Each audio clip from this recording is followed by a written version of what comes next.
Yes, sir. You can go ahead, sir. Okay, good evening, everyone. It's nice to be back again today. I believe you all can hear me, right? Yes, sir. You can hear you, sir. Okay, so without taking much of our time, I would like us to go straight to business. And I'll start by sharing my screen so you can also have a look at what I have for today.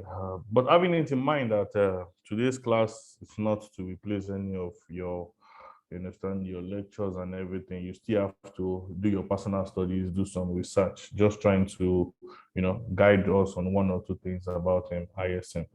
So I'll start by sharing my screen. Okay.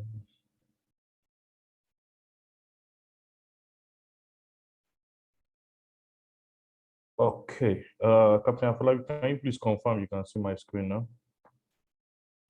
Yes, sir. You can see your screen. Okay, so yeah, straight up. We did ISM last week, and we'll continue with ISM today. We have another slide for today. I'll try as much as possible to be brief, and you can just take some points to why the class is ongoing. So most of you by now, I believe you know the meaning of the ISM code and what the ISM is based on the little introduction we had and little questions we attended to from last week class. So generally, if you want more information about the ISM code, can get some more information from Solar's, the ISM booklet, which we have on board. Okay, even your SMS on board too talks about most of all these things. And you can download software online and you can check online. You see most of all these things about ISM. These are just some key abbreviations that I need us to understand under the ISM code, the ISM International Safety Management System. When they talk about DOC in ISM, we're talking about Document of Compliance. When we talk about SMC, Safety Management Certificate, ISMA, International Ship Manager Association, you don't really need to bother about this. Then ISO, International Standardizing Organization, and the DP. Mostly we know this DP as a DPA, designated person assured. Okay, a quick one now about ISM generally. Okay, ISM generally, like we know, it's about the safety of life and pollution prevention at sea. Okay, so when we talk about safety, okay, what do we mean by safety? This slide just give us a brief idea about what we mean by safety. Okay, safety can be defined as below the state in which risks of harm to a person or damage to property is limited to an acceptable level. Okay, so that's what we can just say about safety is like a layman's understanding about safety. That okay, when you say what do you understand by safety? Safety is just the act which you will carry out, you understand, or you are carrying out, okay, to reduce the risks, okay, or eliminate the risks of hazard or damage to property or the environment. And ISM, remember ISM majorly is about the safety at sea, okay, safety of life and also pollution prevention at sea. So, okay, another understanding that you can just get about the safety. This is a slide of about 101 pages, so I'm trying to be fast, you understand, so we can get the key points. Can also be taught as the freedom from danger, okay? In the maritime sense, it refers to freedom from danger for the ship, the crew, and the environment. Okay, so any action generally, or whatever it is you're doing to avoid, danger to your ship, danger to the crew, and danger to the environment is an act of being safe. You can put it that way. Okay, so safe ship management is the major aspect of quality ship management. Now, managing safety.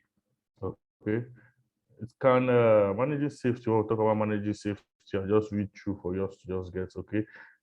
It is never possible to eliminate all risks, okay, but through careful and systematic management on board activities, we can considerably reduce the risks of accidents. This is talking about what mitigating factors, you understand, And under the risk assessment that was taken some weeks back, I believe most of us should understand this about risk.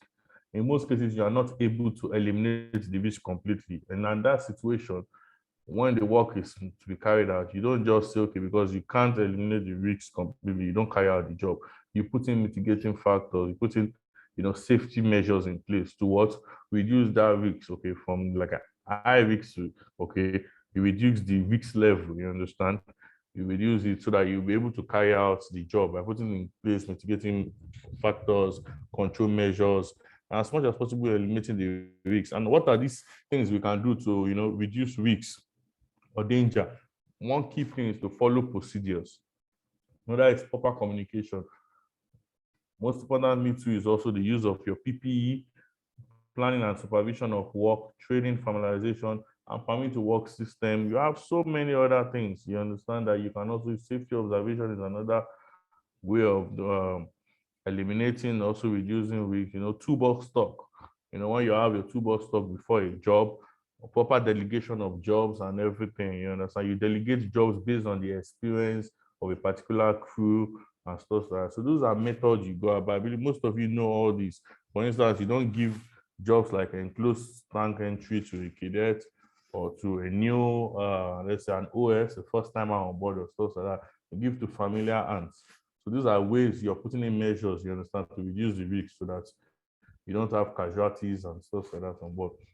So safety management system are 80% of quality management system, okay, 5%, okay. Now, when you're asking what is quality, quality is the totality of features and characteristics of service to satisfy stated or implied needs. Examples, for instance, when you talk about quality, you talk about things like price, economy of use, experience, safety.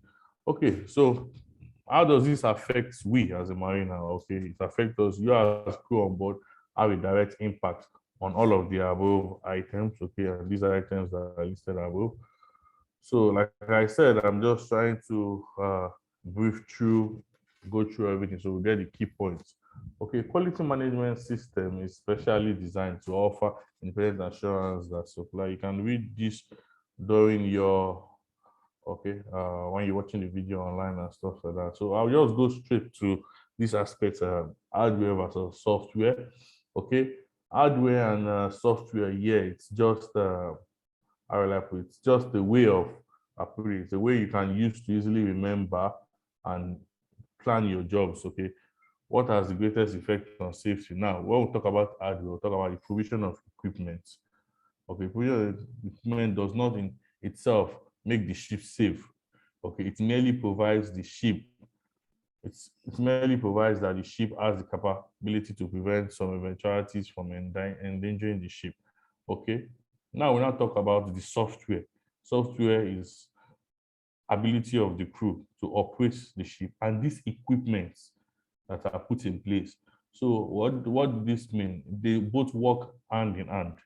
Okay, you can have the hardware, which is the equipment on board for the safety of the vessel and to avoid endangering yourself or creating casualty on board. But the software has to go with the hardware.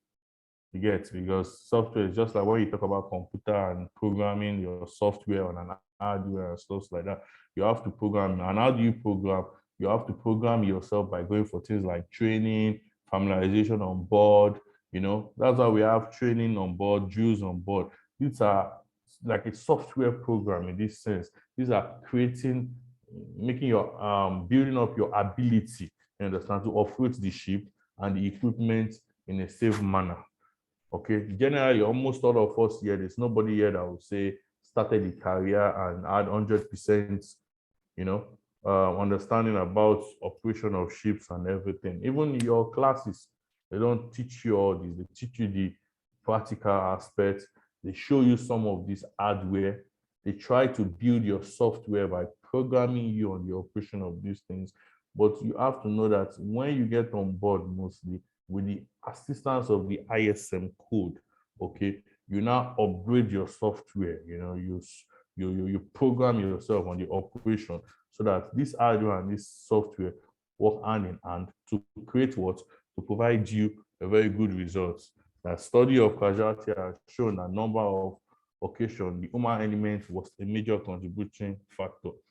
So what is this trying to say? It's saying, we have so many bodies, okay, that when we get to the question part, we ask ourselves most of these questions.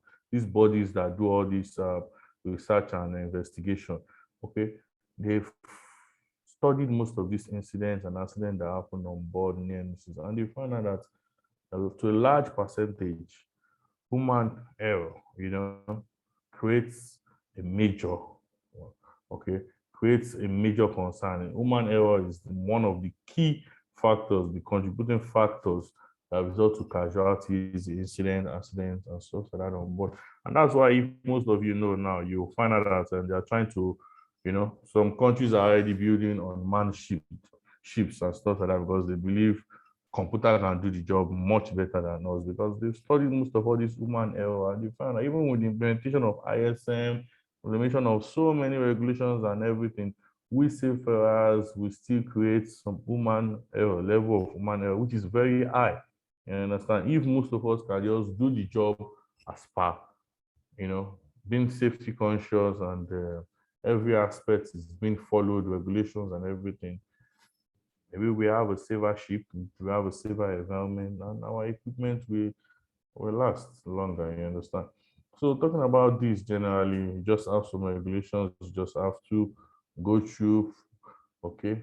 And that's SOLAS, MAPO, load line, and class society survey rules. So all this is just like we're trying to break everything in a simple way, like the hardware and the software system, to make you understand that the hardware are the things put in place, okay, and the software is you, the crew's ability to make use of this hardware. Those are the things put in place. For instance, a previous regulation focusing only on hardware. Remember, equipment focusing. Okay, we have things like hardware, for instance, like the SOLAS, MAPO, load lines, they're all put in place.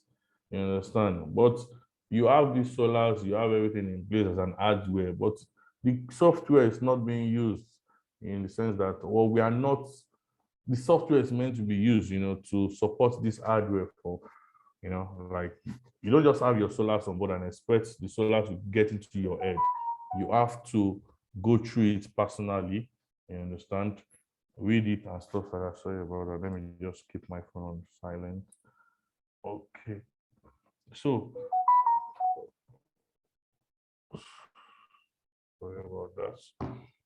Now, okay, we now go to recent regulations, the ISM Code, focus on the ability of, okay, shore management, crew on board. Remember, let's just take it that the crew's ability and the crew on board is which falls under which part. The crew on board falls under the software section. The crew on board falls under the software section.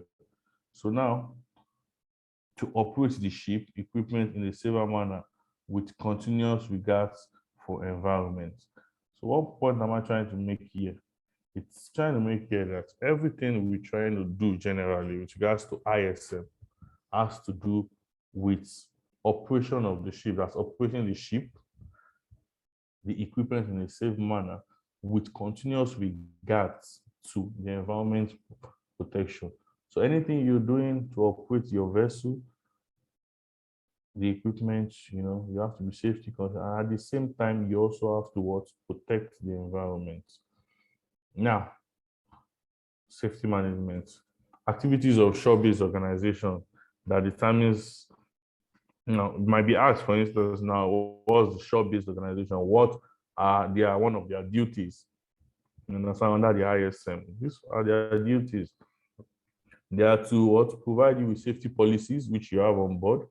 Okay, they are also to provide objective, responsibility, support, and control of work activities of crew members on board. So when you talk about objective, responsibility, support, we talked about this last week during the class. You get to understand this for those that were not around last week. Okay, it's the responsibility of all level. Okay, it's the responsibility of all level of company's management. It's implementation involving all personnel in the organization. So now we'll come to the company's objectives. Under the ISM, the company has their own responsibilities under the ISM code. And one of their responsibilities is to provide safe practice in ship operation and a safe working environment. Okay, so they have to provide you with safe practice for operations, safe working environment, okay, by so doing by establishing safeguards against all identifiable risks and continuously improve the safety management skills of personnel ashore on board, including preparing for emergency related both to safety and environmental protections. Okay, we know most of all these responsibilities of our office from things like we have on board, like, we have the emergency checklists. You understand? We have your permit to work. You have your toolbox stock system. You have your environmental pollution policies. You understand? You have all these policies on board where tell you don't dispose this overboard, don't throw this overboard, don't spill that, don't do that. So these are just your environmental protection policies, and these are policies put in place by your office under as per the ISM code.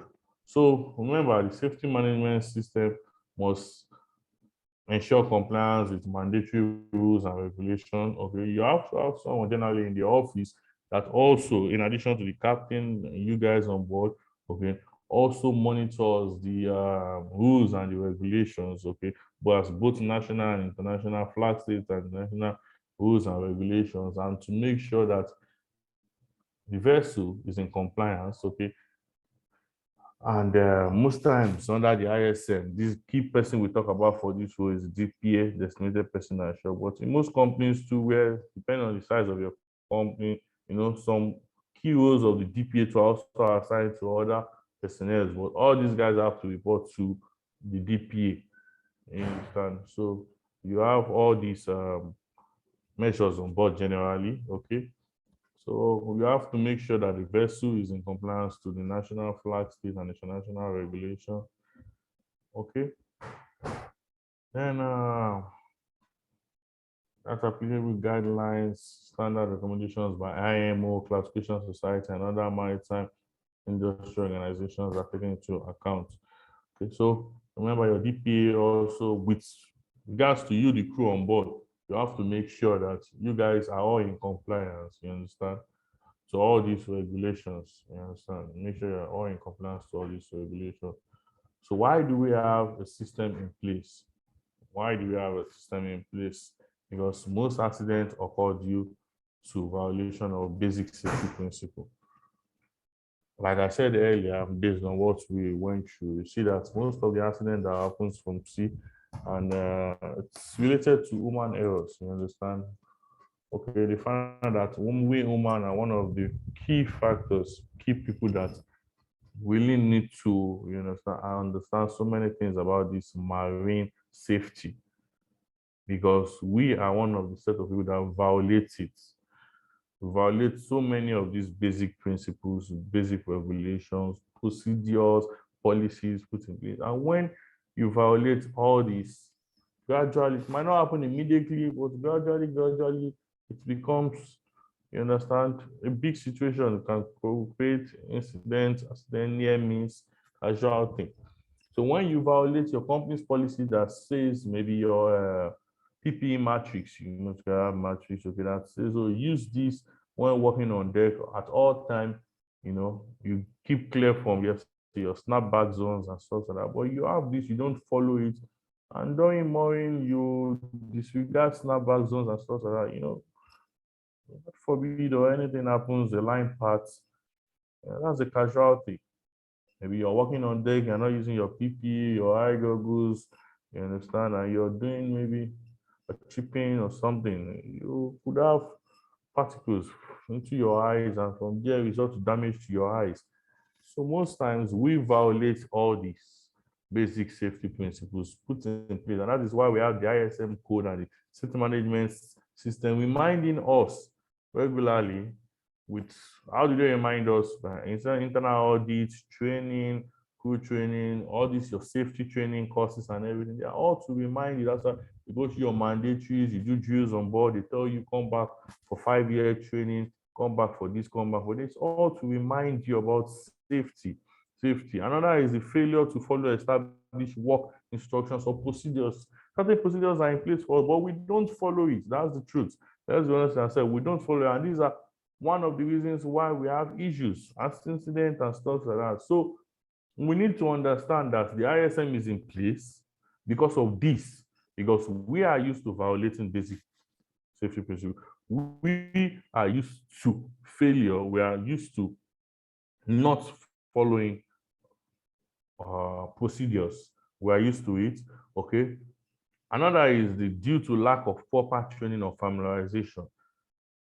The standard practice in marine, I don't know if most of you practice it in some of your vessels, is when you have a crew sign on board, you do crew familiarization, irrespective of how familiar that crew is on board that vessel. You do crew familiarization for this guy. Oh, you come, this is your live app station, this is where you're meant to be, this is where you do. You know, these are things that you need to do as per the ISM code. For some of you come on board, we come on board with familiarization, we just fill the familiarization checklist, and that's all. We feel we are familiar with everything. Because, I've been on this ship for the past 5 years and everything. It doesn't mean. Things change, regulation change. Okay, safety on board.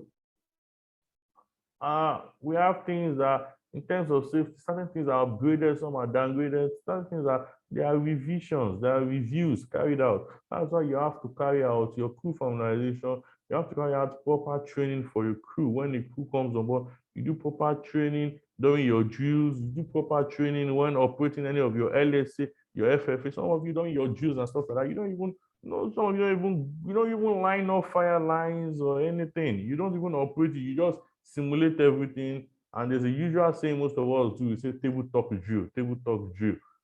Sometimes I wonder where it is under the ISM code where they say tabletop drill. You understand? A drill is a drill.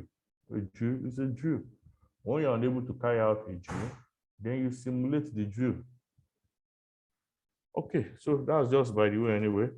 So having a written system on board, okay, ensures that all crew are given sufficient guidance and training to operate the ship the way the company wants it done. There's no room for flexibility. So in addition to this, I will not just say the way the company wants it done, okay? I will say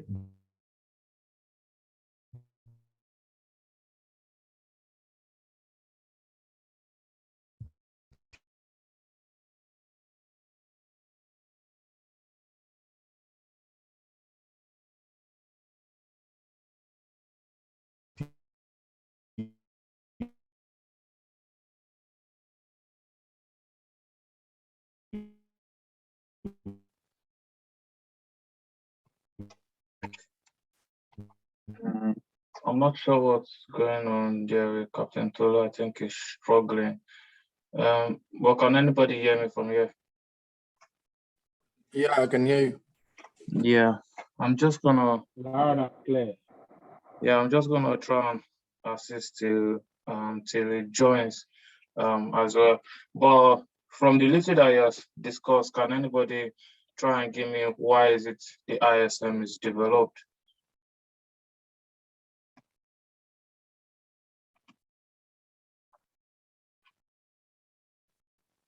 Why was the ISM? I think one of the questions for the orals is what led to ISM? Yeah.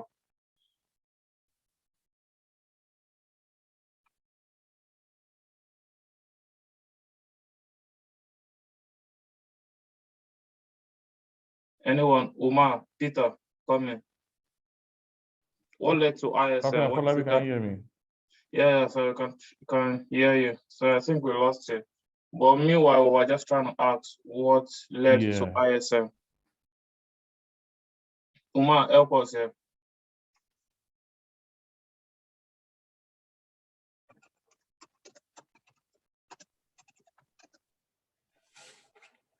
So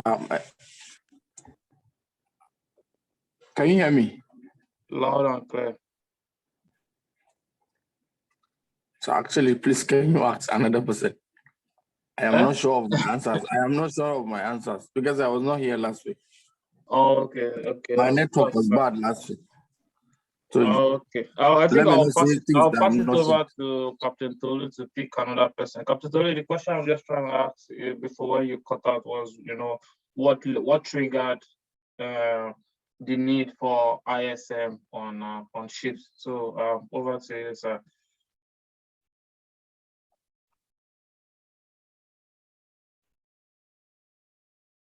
Okay, Captain Falabi. Yeah, I can Can hear you you loud and get clear. me? Did you get my question? Okay. Can you come back, please? Yeah, I said I was just asking the student what triggered ISM, which is of course an obvious question in interviews, orals, and even on board. What led to the need for ISM? And that's why I said I just pass it on to you, and you can ask anyone. You can continue from there. Okay, if what trade led to ISM generally, guys, if you get from the topic, from the name, the ISM code, you will understand that ISM is about safety of life, okay, pollution prevention, okay. So what are you saying? What are we talking about here? What we're talking about is that there's been repeated accidents and situations, casualties, and everything that has been happening to we crew on board. And this, like I said earlier, we have some bodies that investigate all this and stuff like that. So these guys have come, they done their research, they found that most of these are due to human error, okay? And they put in place the ISM code. So this ISM code is the key thing that is in place, okay? Because of what? Repeated accidents, casualties, near misses, and stuff like that on board. Okay, and apart from just being on board, there have been stories of pollution, you know, damage to the environment and stuff like that. So when they've come together, they've thought about all these things, okay, and they find out that fine, we have to put in a measure in place, you understand, to what?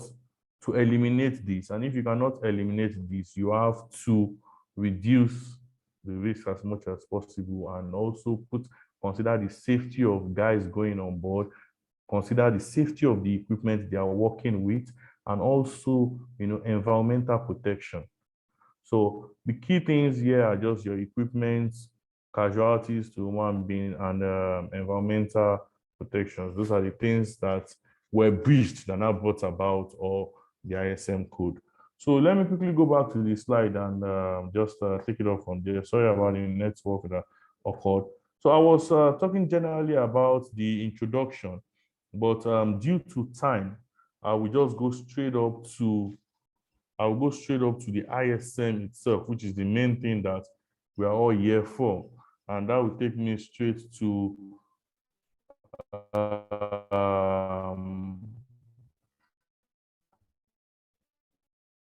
yes, 26, the ISM code. Just to give a brief talk about it, but now straight to the ISM code.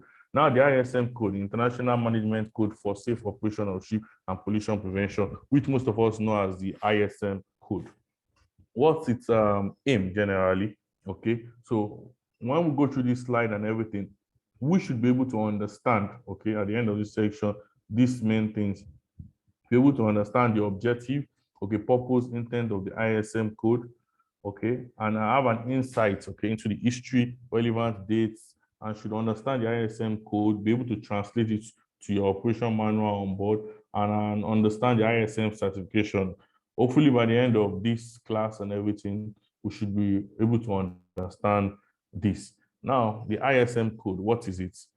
The only international acceptable standard for safe operation and operation of the ship for pollution prevention.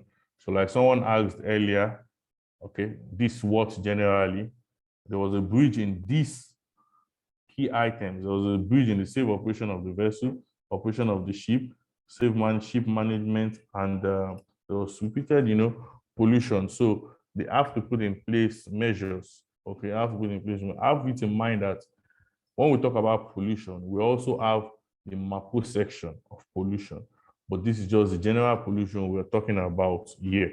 Okay, so Now, you want to understand more about this, you can go through your SOLAS manual. You can also check from online, you see the current regulations and flag state regulations and requirements.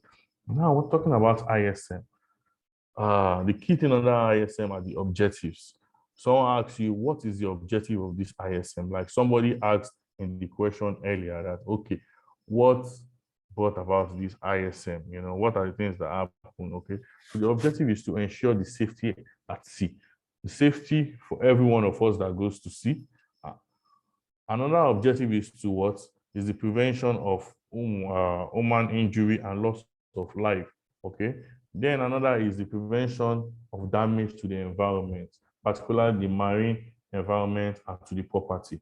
So when we talk about these key items, these are the key objectives. So when somebody asks you, what is ISM really all about?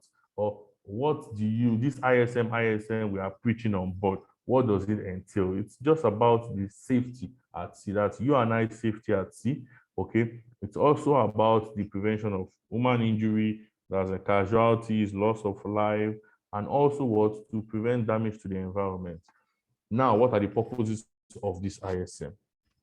The purpose of this ISM is to ensure appropriate management by the shipping company, covering all aspects of their ship management operation. Now, ISM doesn't just Captain Afolabi? Yeah, I can hear you, Uncle. Okay, sorry, I think I just my screen just okay. Can you get my screen back?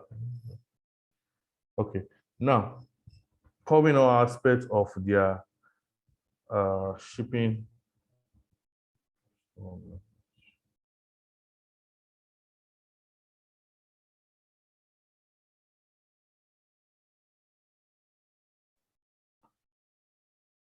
Okay, covering all aspects of the shipping management operation. That's when we talk about aspects of the shipping operation. Some of the aspects we're talking about here is the cargo of room operation, maintenance, testing and inspection of equipment, emergency preparedness and contingency plan, recruiting, selection and further training of crew, control of all documentation and supply of stores on board. So to whom does it apply to? Okay. Now, you might be asked, who does ISM apply to? ISM is not just for the ship crew. Okay. ISM also it's applied to the company management. Okay, be it from the top level of management, covers all shore staff, covers the masters, the master, I mean, the officers, and the waiting on board. So anybody asks you, who does ISM cover? ISM covers everybody, as long as you're under this, the same maritime sector, this under this, I would have a shipping company. Okay, it covers everybody from those ashore to those on board. That's why under the ISM, we have audits that are carried out for those ashore and those on board. Now, the ISM is intended, okay, as a means of encouraging continuous improvement. The ISM is not just something that, it's not just something that it's in place for us to know now and forget. Okay, it's about safety, and safety is a continuous process. That's why I cited an example about crew training. You get, and you know, this training of your like your basic training certificates, your drills on board, your life-saving firefighting training apparatus, and trainings you carry out on board and those you carry out ashore. Okay, it's a continuous process. Management reviews safety policies, procedures, and they continually bring in. So it's more about a continuous process to make sure that the vessel is safe for everyone. Okay. Then the safety management systems become a living system and must allow for continual updating through reviews, audits, and reporting system. We just talked about, okay. We have you can carry out reviews. There's audits being carried out. The internal, there's the external by flag state. You have the internal audits too. And there's a reporting system in place okay, between the ship and the shore. Having it in mind that under the ISM also brought about somebody that will call the DPA, designated person at shore, which is more or less the link, okay, between the highest level of management and those on board. So reporting systems and, you know, reviews and stuff like that, they go through the DPA. So continuous improvement under ISM. When I ask, what do you understand by continuous improvement under the ISM? Okay, continuous improvement generally means that you might be good in something. Okay, you might be the best in it, but that doesn't mean you cannot improve. That's why there's a sense you always give room for improvement.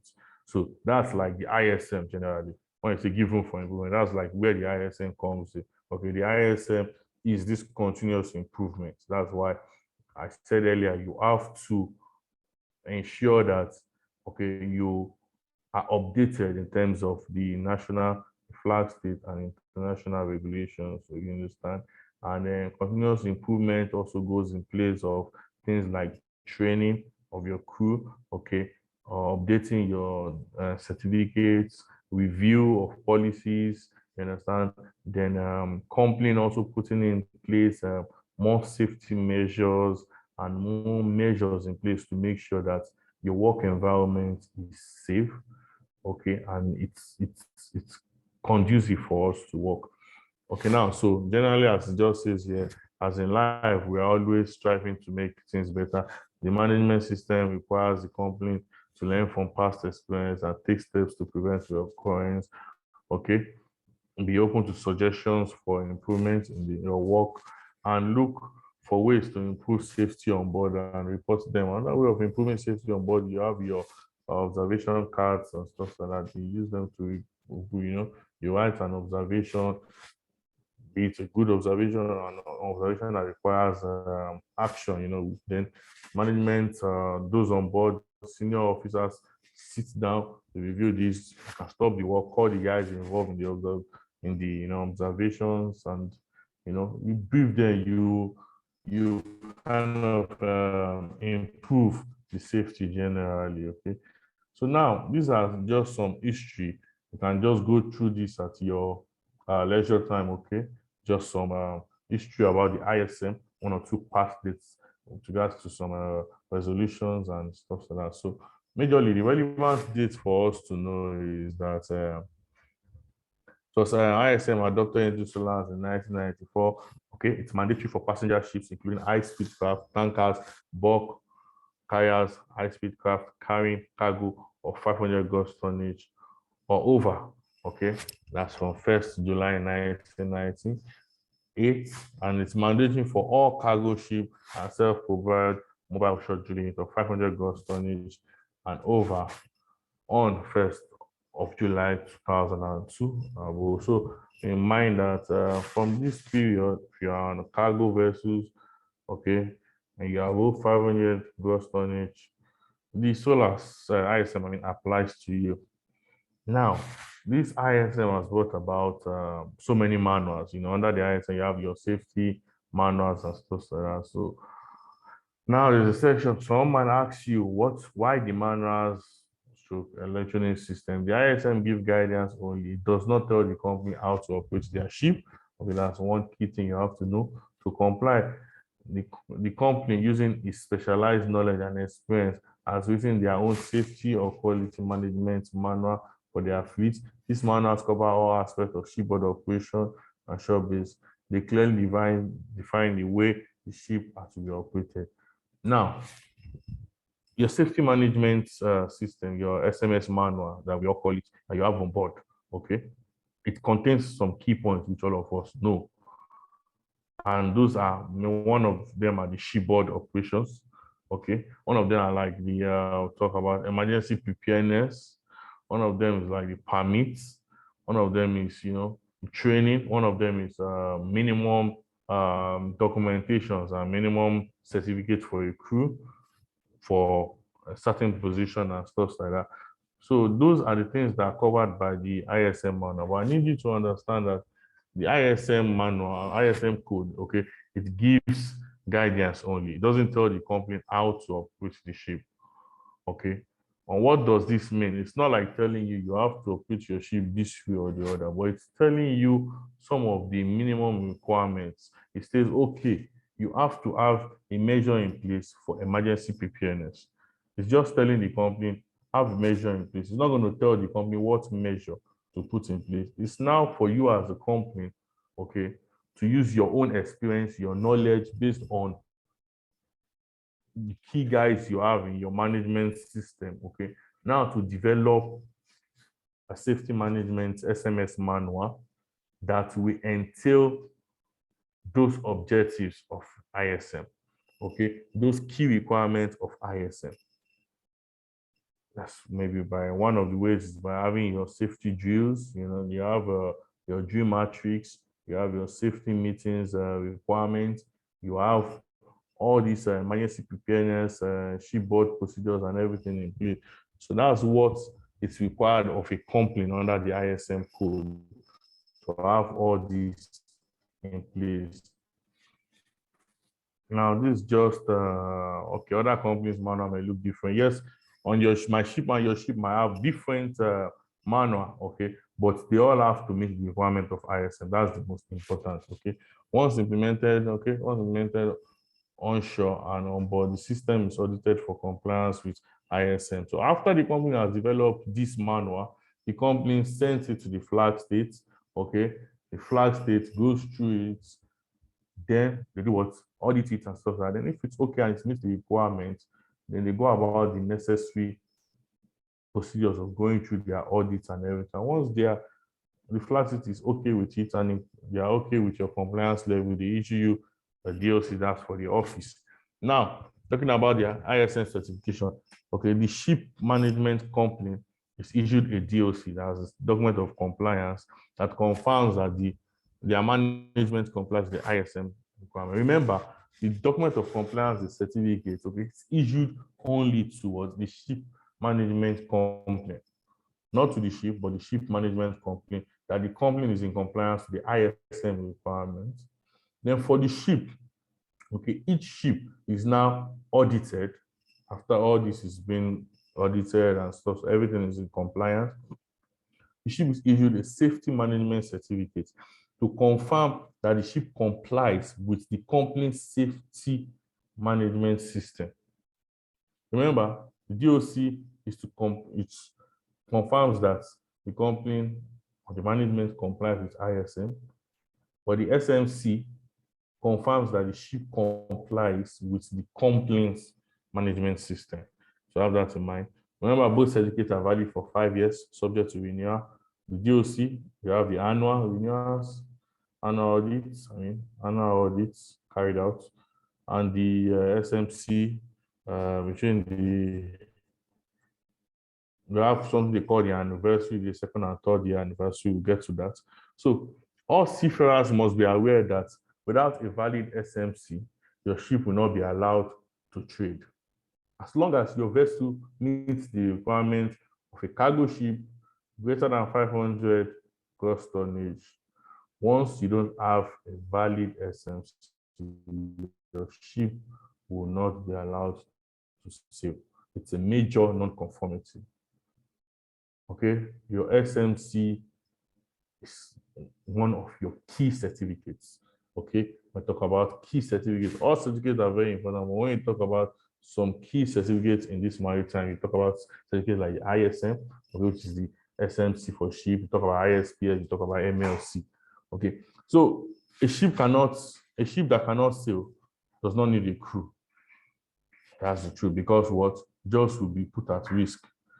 So once you don't have a valid SMC, it means you're not in compliance with the ISM. It means you don't have safety procedures in place. It means your vessel can go to sea and create, environmental pollution. It means the life of the crew on board and it's not safe. It means that the equipment too are not in safe hands. So commitment to safety is not a one-time event. It is ongoing every day while you're on board and on vacation. So safety is not just about ship. Even in my house, I have to be safety conscious. Okay, the ISM code applies to all ship managers around the globe with the same standards and requirements.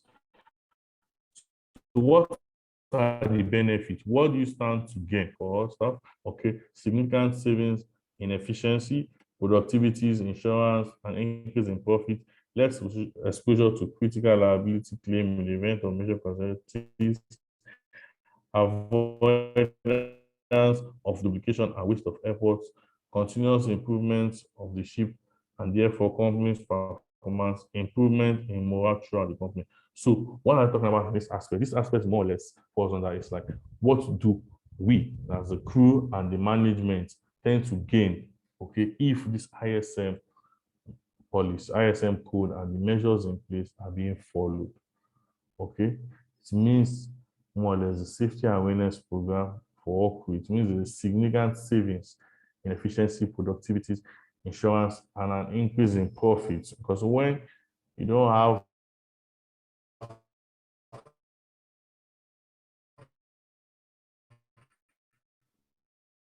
you know,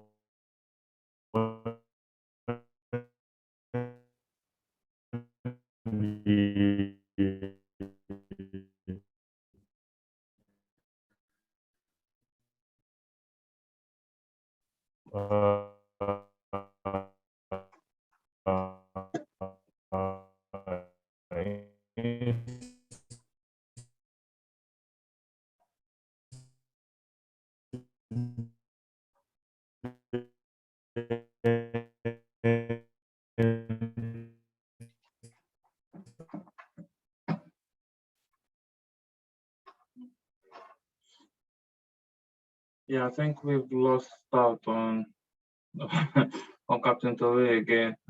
He will try and rejoin as well. I just want us to note that yeah, we're coming up to 8 o'clock now, and based on everything they said, and I've been looking at so many past questions while Captain Tolu has been speaking as well, and I've been noting so many of the points that he has been saying inside the past questions. So with these past questions, I will be setting up an oral class, and we're just gonna flow on ISM. If that's gonna be fine with everyone, and that will be next week because I have some folks coming in next week. So we're just gonna be having an oral class next week, and then we'll see how it goes to the MCA standard. Captain Tolu, over to you, sir.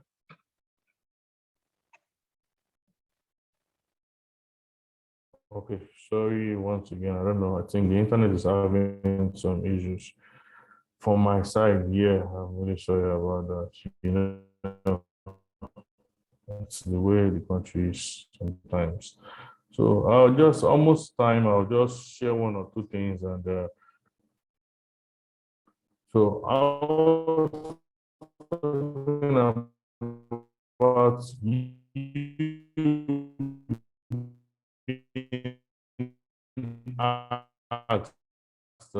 you what you just ask yourself, what is the benefit?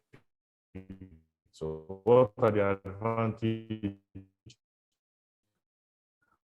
of this ISM to you?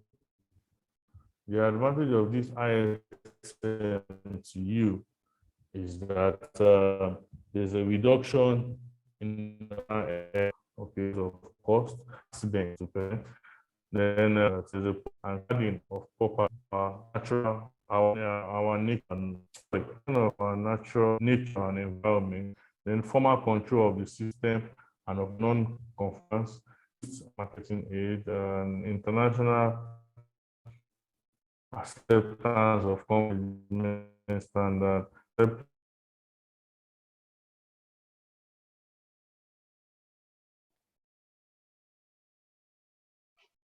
Hey, hi, I think I'll just round up the class for Captain Tolu, since it's almost time with it. And he was talking about what are the advantages of ISM. But I think I would just like this to be like my usual self, be an interactive class. And there's a book called Breaking the Code. and breaking the code, the interesting part of breaking the code, if anybody have read that book, it's more of as the ISM, as it help in bringing more paperwork, or as it brought more advantages than disadvantages. So you see, so from Captain Tolu's slide, we can see what are the advantages of ISM code. Umar, N.A., Peter, can you let me know what do you think might be? Do you think we have more advantages on the ISM code with the paperwork involved, or we have more disadvantages? Of course, even if it has brought about a lot of paperwork, but at least it has brought about a lot of life-saving guidelines. Mm. Mm. So Yeah, I think it has a lot of advantages more than disadvantages. It has a lot of advantages more than disadvantages. Yeah, you are very you are very correct as well. Does anybody have any other different opinion, or we take it as the same? Yeah, it's same. The advantages outweigh the disadvantages. Advantages are very, but what are the disadvantages that we're thinking of?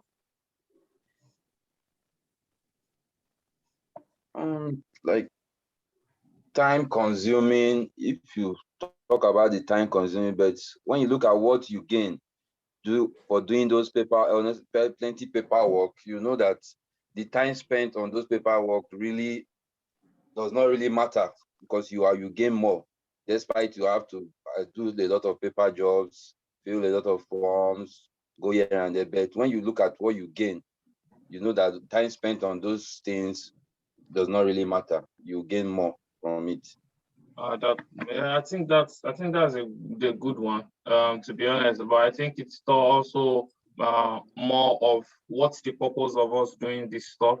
So especially the ISM, just like the advantages that Captain Tolu was sharing with us before the network cut as well. You know, reduction of accidents to personnel. So these are what these things are going to prevent. But when we take it out as a paperwork system, and I'm sure all of us understand what I'm trying to say is, you know, you just bring out a checklist in the morning, and just because the clients want it, or the flag state wants it, or you want to pass an audit, you know, you just go the tick box system. That does not, that ruins the validity of the paperwork that, you know, that you're trying to get as well. So this is kind of the cons and pros of ISM, and it has been a very interesting discussion with the MCA. I want over to Captain Tolu. Captain, I think without your video, you might be perfect.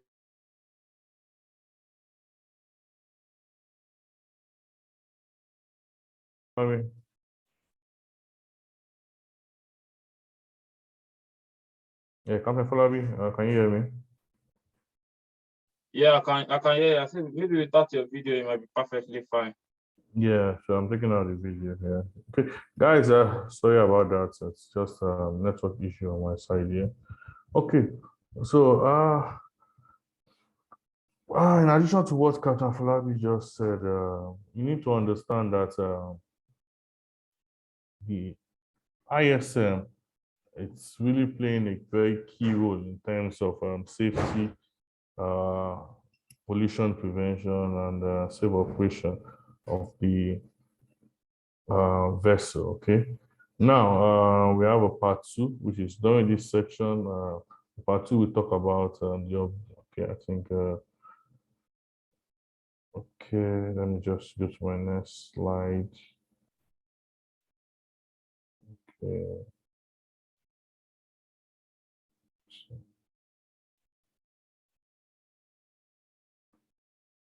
Okay, before I go further, because of time, I would like to pick up a new topic. I would just like to just throw some questions open to us, and pending the next class, so I just get everything with my internet and all that all sorted out.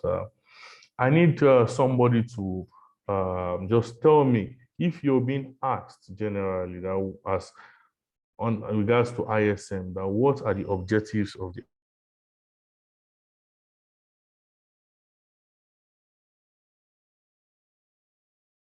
you say, if you're being asked the objective of the ISM code. Can someone please give me the answer to that?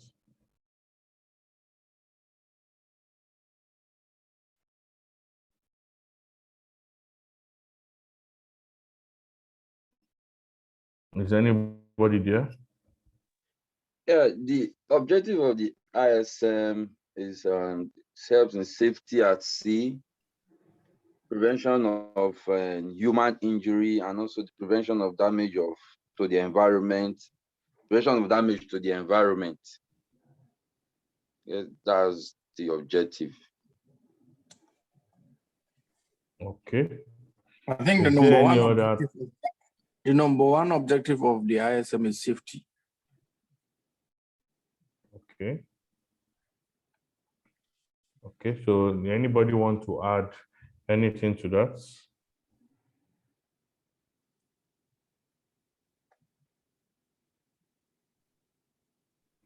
Okay, you've all said well, the number one objective of ISM is about safety.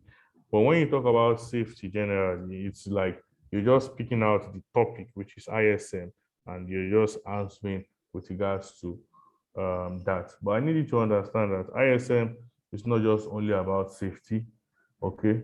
It's also about the safe operation of the vessel.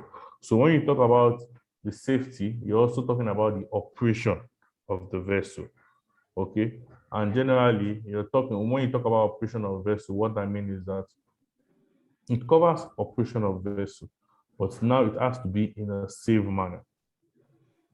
You understand? And also the pollution prevention at sea.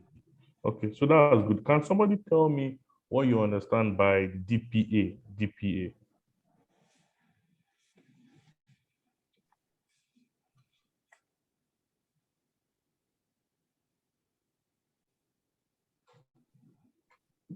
I think DPA is designated person ashore. Yes. So if you're being asked, maybe during an internal audit, that who is this DPA? What are his duties? And yes, you know him as DPA. What is expected of him, or what is his duty as per the ISM code? I think the DPA is someone that is designated ashore, connected to the highest level of management in the company and the ship. So he's a link between the ship management and the company management. Okay, that's good. There's a link between the highest level, okay, highest level of management. So it's always good you add that word in. You understand? There are some keywords it's always good to add when answering a question. You understand? These surveyors, they always look out for this keyword. So, and it's not just the link. He also ensures the safe operation of the vessel, the pollution prevention, and also ensures that there's a ship to shore support. You understand that the ship department, okay, the marine department has the support, okay, of the management. That's the shore department, and also make sure that you guys on board. One of his duties also make sure that you have adequate resources and shore support. So it's to make sure that your PP and stuff like that, when you request, they are all supplied. Is to make sure that audits and are being carried out when due, and to ensure that your policies and shipboard procedures are being followed. You understand me?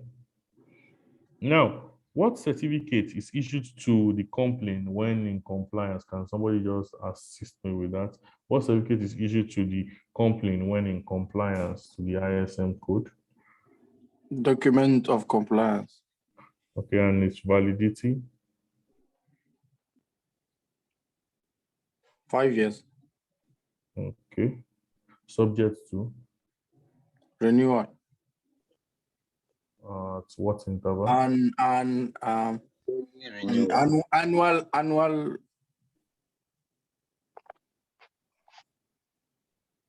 Okay.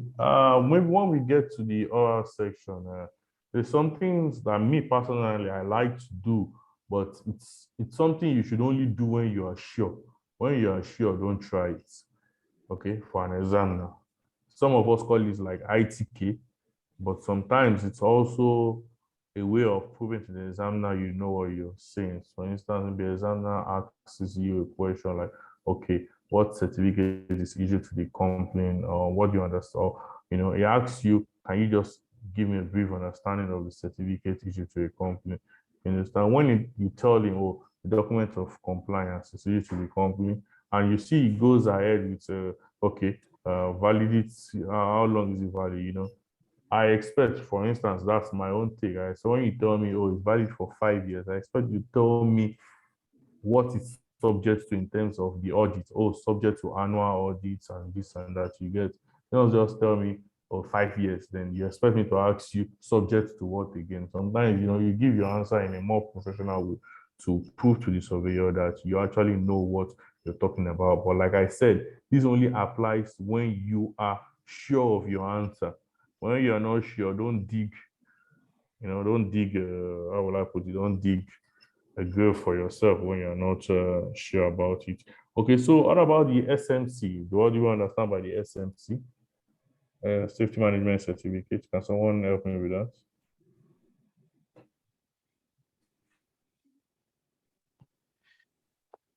It means that the ship complies with the company's management system. The SMC means that the ship complies with the company's management system. Okay, that's good. Okay, the ship is sorry, more or less the ship's compliance, okay, to the company's management system. But remember, the SMC cannot be issued to a ship if the company is not in compliance. So it's more or less the DOC issued first before the SMC is now issued. And remember, SMC is for individual ship. It's for individual ship. You have the original SMC on board, whereas you can just have a copy of the DOC, the document of compliance, with you on board. Okay, just have a copy of the DOC. So that being said, we just like to round up my class. I would have loved to take some more slides, but we're having some network issues. Okay, well, briefly, I will just explain one or two things to us. I just need to understand that under the ISM, there's something you call the master's responsibility. Okay, and this is where we'll continue our next class from, master's responsibility. But just briefly, I need us to understand that under the ISM, the master has his own responsibility, and one of the responsibility of the master, if you are being asked, is that he has the overriding authority. Okay, he has the overriding authority. Okay, and that's overriding, not just overriding anything. He overrides when he knows, for instance, let's say the company's instruction or the company's requirement is going to affect the safety of his vessel, safety of the crew, or pollution prevention. He has the overriding authority to roll it out. Remember that, and remember that the master also has a major responsibility to motivate the crew to comply with the ISM code and measures in place by the office. Okay, remember that the master is to also verify that we all are complying with the ISM on board. Okay, and it's also to give instructions and order in a clear and simple manner. We talked about this last week. So just need us to understand that. Then want us to also understand the master's review. Master has some reviews he carries out on board. So in a situation whereby you observe one of the sections of your manual, maybe from the observation, you observe a section is obsolete, then that maybe there's a regulation there about maybe the launching of your FRC, maybe, for instance, just like an example, maybe your FRC procedure as per your SMS still entails you having, maybe 4 or 5 crew on board when launching your FRC, and it's the regulation has a review to maybe the operating crew alone or launching without anybody on board. Remember, whenever you want to review any shipboard procedure, or you want to review any of your SMC safety management manual, you have to back it up with something. Okay, back it up with a regulation. Don't just provide a review to the ship officer, or the master without having a backup. Oh, ship officer, I think this manual, we should review this thing because of this or that. You have to provide a reason. So when you provide this reason, there's possibility and there's room for the SMS to be reviewed. So that's why we also have things like the master's review and the SMS review. Okay, like we talked about in the beginning, continuous improvement. There's room for what? Continuous improvement, because it's all about safety. You get safety, safe operation of equipment, and pollution prevention at sea. So I think that will be all for today, except Captain Afolabi has any other thing to add. Once again, I tender my sincere apology for the network issue, and make sure this is sorted out for the next class. Oh, no, it's no problem, man. Thank you very, very much. Even with the network issue, we're still able to even catch more than enough. But to everyone in the class and to everybody that watching this this video, this lecture was really a lecture we need to put into place as well. As long as we're thinking about the ISM, there are things we need to think about, which is one, how is it developed? What exactly is it looking forward to achieve, especially in the maritime industry? Why did it come into to solars? And also looking at the memos of operandos of the whole system. Is it more advantageous or is it more disadvantageous to seafarers? Because the MCA is not going to answer this, but the MCA are also going to try and look.